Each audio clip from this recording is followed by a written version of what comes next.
लड़की, जहां पर पहले उनको अगवा किया जाता है और फिर उनका धर्मांतरण कर दिया जाता है। अधेड़ उम्र के लोगों से उनका निकाह पढ़वा दिया जाता है और उसके बाद से आप देखें कि किस तरह का आक्रोश जो है पूरी घाटी में देखने को मिल रहा है। सिख समुदाय जो है वो भारी गुस्से में है, नाराज है। श्रीनगर में सिख समुदाय ने कल देर रात हमने देखा कि किस तरह से कोर्ट के बाहर भी प्रदर्शन किया और फिर आज भी हमने देखा कि गुरुद्वारा जो है वहां पर, श्रीनगर में जो गुरुद्वारा है वहां पर विरोध प्रदर्शन हुआ।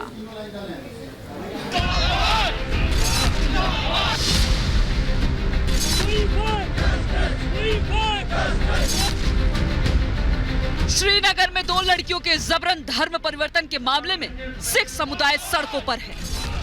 जबरन परिवर्तन कबूल नहीं करेंगे, नहीं करेंगे, नहीं करेंगे। कार्रवाई की मांग करते हुए लोगों ने अदालत के बाहर जमकर प्रदर्शन किया। सिख समुदाय का आरोप था कि लड़की को अगवा कर कोर्ट में शादी की जा रही थी।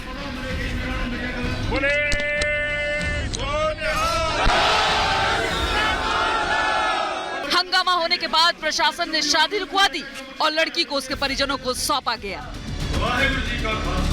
दिल्ली सिख गुरुद्वारा प्रबंधन कमेटी के प्रधान मनजिंदर सिंह सिरसा ने इस मुद्दे को उठाते हुए कड़ी कार्रवाई की मांग की है।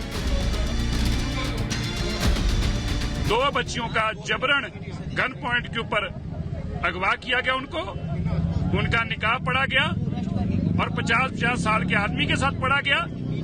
उसके बाद कोर्ट के अंदर बच्चियों के माँ बाप तक को जाने नहीं दिया गया। हमारे नौजवानों ने जब जबरन वहां लोग इकट्ठे करके प्रोटेस्ट शुरू किया, तब रात को 10:30 बजे एक बेटी जो है कोर्ट में से निकालकर हमारे हवाले की गई। दूसरी बेटी को अभी भी हमारे पास नहीं दिया गया। ये जबरन निकाह किया गया है, जबरन धर्म परिवर्तन किया गया है। श्रीनगर में जबरन धर्म परिवर्तन का ये मामला देश का पहला मामला नहीं है। अभी यूपी में ऐसे ही रैकेट की जांच एनआईए कर रही है। और इस वक्त हमारे साथ अकाली दल नेता मनजिंदर सिंह सिरसा जुड़ गए हैं। सिरसा साहब, क्या कहेंगे आप? आपने तो राज्यपाल से, उपराज्यपाल से मुलाकात भी की है इस पूरे मामले में।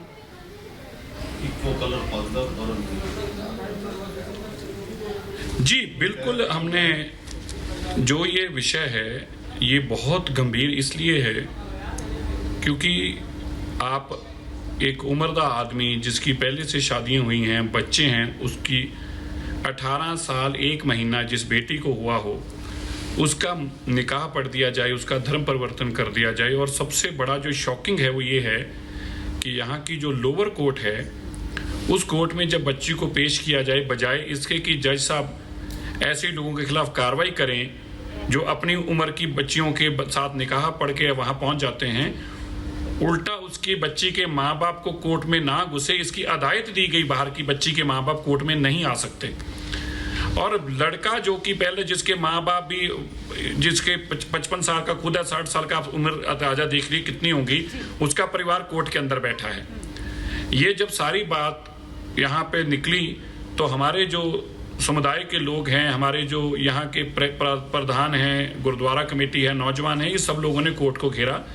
आप सुनकर हैरान होंगे, रात के अंधेरे में सब कुछ किया जा रहा था। रात को 10:30 बजे तक लड़की कोर्ट के अंदर थी और फिर जब ये विषय बहुत बड़ा तूल पकड़ता गया तो फिर पुलिस को मजबूरन जज को भी ये लड़की को भी हैंडओवर करना पड़ा और ये मसला जो है, एक बेटी वापस हुई है, लेकिन दूसरी बेटी आज भी जो है हमें वापस नहीं मिली। हमने जब कल गवर्नर साहब से मिले, लेफ्टिनेंट गवर्नर साहब से, तो पड़ी है कि आखिर इस पूरे प्रकरण पर जो है अब सख्त कानून बनना चाहिए। आरपी सिंह लगातार हमारे साथ बने हुए, उनका भी रुख कर लेते हैं।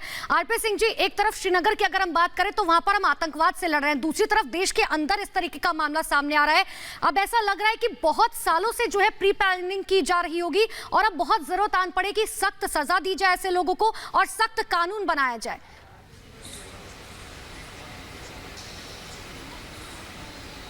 देखिए, जथेदार अकाल तख्त साहब जी ने एक चिट्ठी लिखी है गवर्नर साहब को और उसमें बड़ा स्पष्ट कहा है कि यूपी और मध्य प्रदेश जैसा सख्त कानून कश्मीर में भी बनना चाहिए, जम्मू कश्मीर में भी बनना चाहिए, जिसके अंतर्गत अगर शादी एक धर्म की बच्चे की शादी दूसरे धर्म के बच्चे के साथ होगी तो उनको पहले बताना पड़ेगा, उसको कोर्ट में दाखिल करना पड़ेगा, माँ बाप की मर्जी के बिना नहीं हो पाएगी और कन्वर्जन बिल्कुल अलाउड नहीं होगी। इस प्रकार का कानून है और जिसको पिछले दिनों में प्रचारित किया गया लव जिहाद के कानून के नाम से, परंतु सच तो ये कि इस प्रकार की घटनाएं जम्मू कश्मीर में हो रही हैं और ये पहली बार हो रहा है कि एक मिनॉरिटी दूसरी मिनॉरिटी के बच्चों के साथ इस प्रकार कर रही है और ये इस प्रकार की घटना कि जिसमें बंदूक के जोर पर एक बिटिया को ले जाया जाए और फिर उसका धर्म परिवर्तन कर दिया जाए और उससे फिर शादी कर ली जाए और 18 साल की कुल उम्र की बच्ची और 60 साल के अधेड़ व्यक्ति के साथ बिल्कुल सिंह साहब, यही वजह है कि सिरसा साहब ने ये बात उठाई है, राज्यपाल के सामने अपनी गुजारिश भी रखी है। लेकिन सिरसा साहब, कुछ दिन पहले की मैं जरा अगर आपको याद दिलाऊं, कुछ दिन पहले आपने जब उत्तर प्रदेश में धर्मांतरण के लिए कानून लाने की बात हुई थी तब आप ही थे जब आपने कहा था कि आपका धर्म इतना कमजोर क्यों है। तो ऐसा अब क्योंकि मुश्किल अब आप पर आ पड़ी है, तो क्या इस वजह से आपको ऐसा लगता है कि अब धर्मांतरण कानून लाया जाना था तब भी सही था, अब भी सही, अब आप ये बात मानते हैं, अपने उस बयान से पीछे हटते हैं? से कभी भी पीछे नहीं हटूंगा, कोई भी धर्म इतना कमजोर नहीं होना चाहिए, लेकिन यहाँ पे मेजॉरिटी जो है वो जबरन कर रही है। अगर आप चिट्ठी भी पढ़े तो जथेदार अकाल तख्त साहब ने ये लिखा है फोर्सफुल कन्वर्जन, फोर्सफुल कन्वर्जन।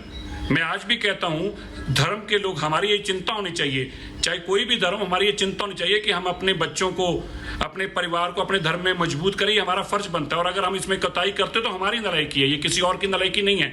लेकिन अगर कोई जबरन ये काम करता है, बच्चों को जबरन उठा के लेके जाता है, ये बर्दाश्त नहीं किया जाएगा। ऐसे लोगों के लिए कानून बनना चाहिए। तो मैं तब भी गलत नहीं था, मैं आज भी नहीं हूं। मैं फिर से ये कह दूं कि कोई भी धर्म जो है जो बच्चों के साथ नहीं सिरसा साहब, वाकई आप मैं भी तो यही कहा, तब भी मैंने यही कहा था।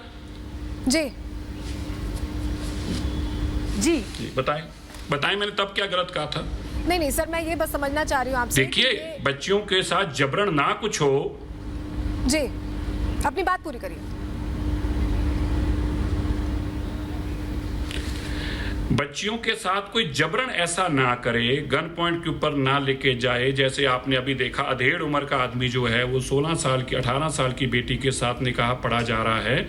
जो जबरन कानून, जबरन धर्म परिवर्तन किया जा रहा है, उसके ऊपर कानून आना चाहिए। उन लोगों को सजा मिलनी चाहिए। इसके हक में ना हमने पहले कभी कहा है, मैंने तब भी जब मेरे एक्शन होना चाहिए। तो आखिर कानून कब आएगा, कब कोई एक्शन इस पर लिया जाएगा? फिलहाल शुक्रिया सिरसा साहब आपका भी।